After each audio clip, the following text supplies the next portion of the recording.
What's going on, guys? My name is fakethriller. I am sitting here with Snoo603, and before we get into anything, you might notice that the audio quality of this call is a little bit less than ideal.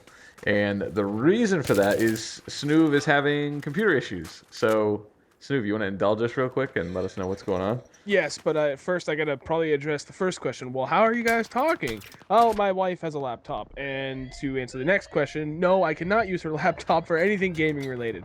I specifically bought this laptop for her so that she didn't have to use my computer. I didn't have to do anything with her stuff. We keep all our stuff separate, and la-di-da, life is great. With the exception of my PC. Couple days ago, I noticed my hard drive started clicking, and I was like, that's probably bad. But I didn't have time to do anything about it, so I was like, well, fuck it. I'll deal for a couple days till I can handle it. And my PC decided to take things out of my hands. And Saturday, as I was getting ready to go out fishing, it was like 5:30 in the morning. My computer was still on because I forgot to shut it off before I went to bed, and I heard a little notification noise. I was like, the fuck? So turn it on, and the little window came up, prompted me, your hard drive is about to crash. So panic mode ensued. Long story short, at this point, I got an external hard drive. The hard drive that was failing did not quite fail yet. So luckily I was able to back everything up. I've got a new hard drive. As I'm staring at it right now, it is in the process of restoring. For those of you that aren't really that great with computers, don't try and do something like this on your own. I feel like I'm decently tech savvy. I'm not like a complete computer noob, but I'm not like an IT pro by any means. And I made this whole fucking situation way more difficult than it should have been. Luckily, we have one of our subscribers is an IT wizard, and he has helped me get through this. The guy's the fucking man. Yeah, so what we're doing right now is we're recording with our Skype recorder, which provides just slightly worse quality than what we normally do with like local recording and stuff like that. So without getting into too technical, we're using a Skype recorder. So that's why we sound kind of muffled or tinny. What you're watching right now is our matches from Project PTFO. And it's been over a week now, and we hadn't posted it. And frankly, it was because I was really disappointed in the outcome. You may have heard that we lost, but not only did we lose, we crashed and burned in a spectacular manner, getting completely shut out in every match that we played. We never armed an MCOM when we were attacking, and we never stopped them from arming MCOMs when we were defending. Well, that's not entirely true. We did arm an MCOM. We didn't successfully destroy it. Right, okay, sorry. There's a big difference, because saying like not arming it means we never even got anywhere near it, and we didn't do quite that bad. No, sorry, that's not what I meant. We never successfully destroyed an MCOM. So, but to be perfectly honest, I don't know what we expected. Like, the team that we played was just miles ahead of us. They had a clear-cut game plan. Just watching my video back, watching it from their point of view, which they've already posted, you can see that they were much more coordinated. They put more time into it, more planning into it, and at the very least, like, now that I've said that, I can say that the pressure of like actual need to do it now competition definitely got to me. I don't know if it affected our players or if it affected you, Snoop, but I know I was making a lot of stupid decisions. So as you watch this video, you might see me blatantly taking out my defibrillators when I'm in front of an enemy trying to revive somebody. That's just an absolute bad decision. I played pretty poor, and I mean, I guess it makes perfect sense that we lost. So, yeah, the whole like the whole tournament didn't go anywhere near as well as we had planned. I know I saw that on the forums we were favored to win. That didn't have any effect on my attitude going into it whatsoever. I knew the whole thing was supposed to be about having fun, and it was fun, and I enjoyed it. A couple of things that we took away from this: one, practice is not overrated. we kind of took that for granted. Like, I mean, when we were asked if we wanted to take part in PTFO Director's Cut at the time, just termed Project PTFO, we had never even played Squad Rush, and you know, all of a sudden this thing became official, and they're creating teams, and the website's going up, and we're still sitting here. We haven't played it yet. I think we started playing it about 2 weeks before our official start. It was actually going to only be 1 week. It was like when we found out who we were supposed to be playing with, match times and stuff, we assumed we were going to be first round. So we that's when we started playing, like a week beforehand. We maybe had played 20 games before. And yeah, I mean, and that sounds kind of like a lot. You'd think that would prepare us enough, seeing as how it's only 2 maps and we could practice. But I mean, in hindsight, our practice regimen really looked like it was like a free-for-all. We were going out there and we were doing our best, and for the most part, we were coming away with victories. So it seemed like we were doing the right thing, but we didn't go to the depth that we needed to go to. And our communication in game was awful, and yeah, a lot of lessons learned for anyone that, like, you know, if you're thinking, oh, squad rush, that's nothing, I usually go in there and pub stomp. Well, there's a big difference between pub stomping and playing at a tournament, which I know, granted, for the most part, like, the YouTube scene is not exactly what I would call, like, complete MLG pro grade players.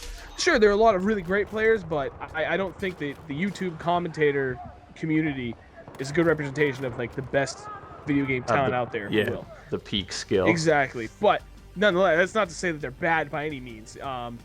So I gotta tell you, like, playing in that tournament environment, I didn't think I was jaded at all. Like, I didn't feel that I was choking under pressure or anything. But like, it's ridiculous to see the difference in the level of skill from just pub stomping to just even in the PTFO director's cut setting. It was eye-opening.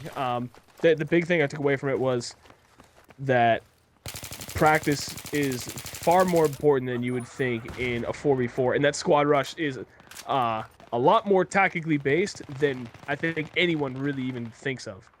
Yeah, and kudos to our teammates, our opponents, because they were doing everything right when it felt like we were doing everything wrong. We couldn't come across a single person during the match. It was almost like I would see one person and then instantly someone would spawn on them, and now I'm stuck shooting 2 people. And I'm sure it's all because they were coordinated and everything. So you guys can watch this match. You can mute me, and then go watch their matches and sort of see the different points of views and stuff like that. We'll leave a link to the director's channels in the description of this video. And but that's I just want to let you guys know our point of view on PTFO, what happened, and we lost fair and square. We got outplayed. We were the worst team, and the better team came out on top. So, but I did want to make sure I got the video out at some point because I don't want to look like a poor sport or something like that. But on to the real topic. You want to talk about close quarters? Hell yeah. So, what do you think of it? For the most part, I'm impressed. For some reason, there's just something about scrapmetal I do not like. It's a fair big map, not incredibly detailed. Like, I feel like they really did a good job of detailing the environment, like the gritty and dirty ass floors where there's muck everywhere and stuff. But aside from that, like, actual, like, what we could play and run around detail, not really impressed. I don't like that map. My point of view is 2 thumbs up. Get the downloadable content when it becomes available if you don't already have it, because it's a lot of fun and it creates really intense small player count action. But I agree with what you're saying. What's it called? Scrapmetal? Yes. I feel like when I'm on that map, I'm constantly running in circles, climbing to the top and then dropping down and then hoping I come up behind people. There's no flow to that map. It's very difficult to really smoothly navigate. Right. Yeah, and predictably navigate in order to be the best case scenario for you. Like, you just got to keep moving. You know. Yep. You got to keep running and hope people pop up in front of you. Yeah. Yeah. All in all, I give it 2 thumbs up too. I definitely think it's totally worth your time and money. It's fun. It brings in a whole different element to just Battlefield in general. Gives you a completely different pace from what we're generally used to, which I like. I mean, I really like getting back to playing Conquest on the bigger maps and jumping in a feudal here and there, but I really do like the variety, because just having those larger scale maps where it's just kind of a shit show. For half the time, people are actually playing the objective. The other half of the time, people just don't give a shit and they just want to be in vehicles driving around in circles. That's kind of fun, but it gets old after a while. So just having that variety it's win-win. Yeah, if you want to go in and you want to play infantry, like I know the servers allow you to do like soldier skirmishes and infantry only and stuff like that, but it's just not the same. Like Grand Bazaar or a bigger map even, it doesn't simulate this soldier warfare as good as these close quarters maps does. There's a lot of like bopping in and out of corners and around walls and dropping down floors and climbing stairs and stuff like that in close quarters that it's really intense and it's in your face and it's like Right. so it's actually it's a nice change of pace and yeah, like I would definitely recommend it. What do you think about the guns? Actually, I'm glad you brought that up, because I think the guns are fantastic thus far. I know one of the things, and I think I had even mentioned it doing the Donya Fortress, or Donya, I forget the exact pronunciation, I apologize. When I was doing that trailer breakdown, I'd said there's a potential for these maps to have any sort of like RPG or noob tube spammers, and you will notice that right up front. Maybe not so much in these like upcoming weeks, because unfortunately there's a couple of challenges or assignments to unlock these new guns that require you. I think it was the ACWR required you to get 20 RPG kills or small kills, one of the two, any sort of rocket kills. Yeah, so at first that was like, I'm sure a lot of people were thinking that at first, for the PS3 players that did get premium and got the DLC really early. I'm sure that's what they're thinking, like, fuck, this is my worst nightmare. Like, it's just. Well, they did it again, because that's how it was with Karkin. They had that stupid challenge to get the FAMAS or something. Yeah, to get the 10 M3 20 kills or something like that. Yeah, 20. 20. And like all of a sudden the downloadable content releases and you hear thump, thump, thump. You're like, what is going on? And you're like, oh.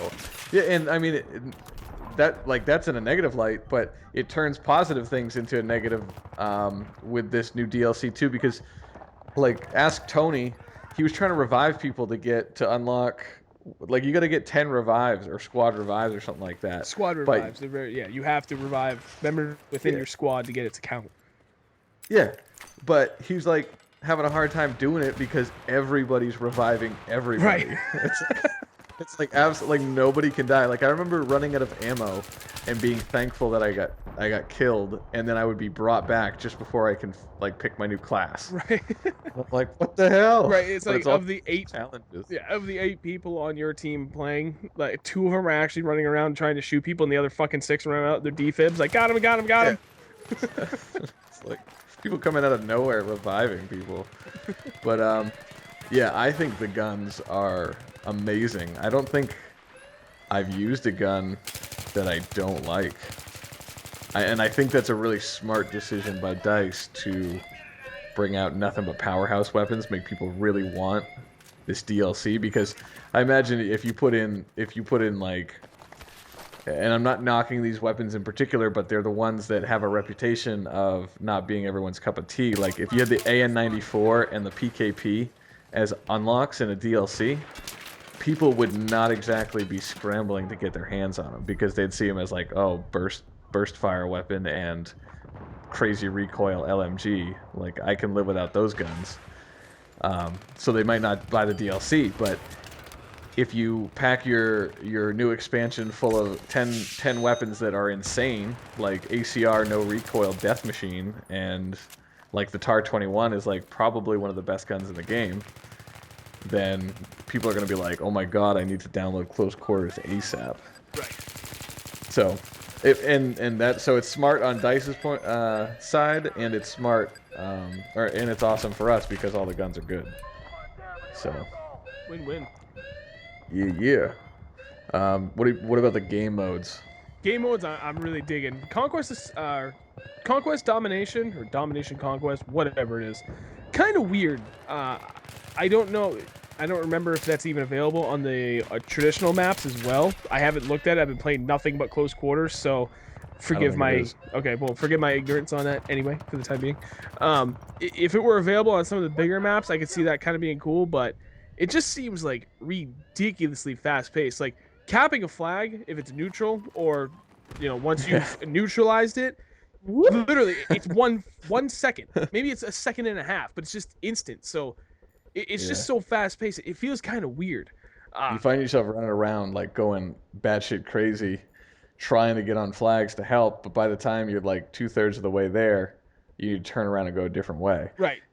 It's difficult, and I'm about to commit the cardinal sin and compare it to Call of Duty, which anybody who gets mad at me comparing things to Call of Duty can go fuck themselves because it's something that a lot of people understand and it's a good reference. So that's why I do it, not because I expect Call of Duty to be like the mark that everyone needs to meet. Well, the only people that Sorry, get butthurt about that are fanboys. So yeah, I'm not trying to be mean either, but I reference Call of Duty because it's a large reference point that a lot of people know. Um, the way domination in Call of Duty works is you have spawns based on those held points, and in the close quarters maps, it's like that random spawn system. It's totally unpredictable. You're losing flags left and right, and there's no rhyme or reason to it. Like you can't hold B and A and hold a C spawn trap or something like that. It doesn't seem to work that well. right. Which, I mean, it's fine because it just creates absolute mayhem.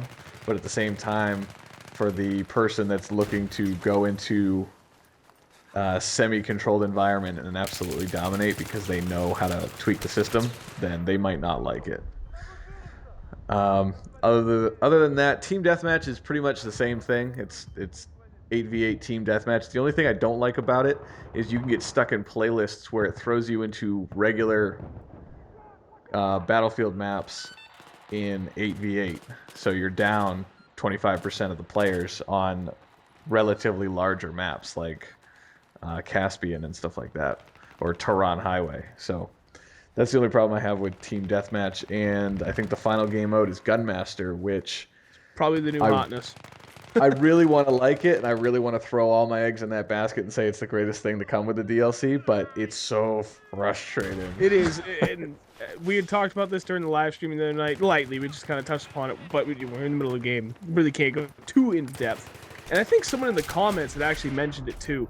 The only gripe I really have with Gun Master is it's just one set of weapons. It'll never change, which kind of sucks. It Yeah, could be nice if they offered up like 2 or maybe even 3 or upwards of 4 different weapon rotations, so that it I would wasn't love to the just see it. same thing over and over again. I'd love to see it randomized. That would Like be better. you don't even know what you're getting. Like every person in one game will get the same order of weapons, but you don't know from game to game. You could start with the M26 dart, and then the second weapon could be a sniper rifle, and then you start another game, and it's a totally different selection of weapons. I think that would be awesome. That would be. I gotta say, like, But imagine that'd be cool. I know it has to end on a knife, so I was gonna say, imagine that'd be cool if it started on a knife. That would just be a shit show. well, that's the other thing is it's tough with the gun game. It's typical gun game stuff. Like they give you less good weapons at the beginning and at the end, but it's really frustrating when you're slightly behind and everyone is on the fully automatic assault rifles and you're still stuck on your Magnum. It's like that's like really frustrating. But that's gun game, so you can't really change that. But I would like to see some randomness thrown in. But overall, close quarters, yeah, I recommend it. It's got our seal of approval, and the only thing that they could have done better with it is put it out a month ago. Yeah. Because I know a lot of people have waned from Battlefield because it's been too much of the same stuff. Like Battlefield dropped in October, we got Karkin when in January, I think. December or January, and then we went 6 months. Like it was like the friggin' Cold War. There's 6 months of nothing, and then it just kind of sprung up on us. But we've actually been rambling for a very long time, and I might have to throw in some filler gameplay. I don't know what's going on right now. So, I think we're done unless you have anything else to say. No, hopefully, I mean, I'm looking at my computer, still doing its restore thing. Hopefully I'm back up and running this week. Otherwise, I'm probably going to quit YouTube and go jump off a cliff. Yeah. Yeah. Good. I'll have the Shustybang fortune all to myself. Stat money! All right, guys. Thanks for watching. Leave your comments down below what you think of Close Quarters, or if you're to Xbox users or PC users, what you're looking forward to most. I know Xbox users feel like they got the shaft because PC players like figured out a glitch to like get some of the Close Quarters weapons, and Xbox is all alone and they got nothing. But they get Call of Duty early, so I mean they got that going for them. Yeah, yeah, they got the new Call of Duty expansion pack ready. Yeah, oh, he died. Oh. All right. Anyway, guys, thanks for watching. Yeah, like the video, and we'll see you later.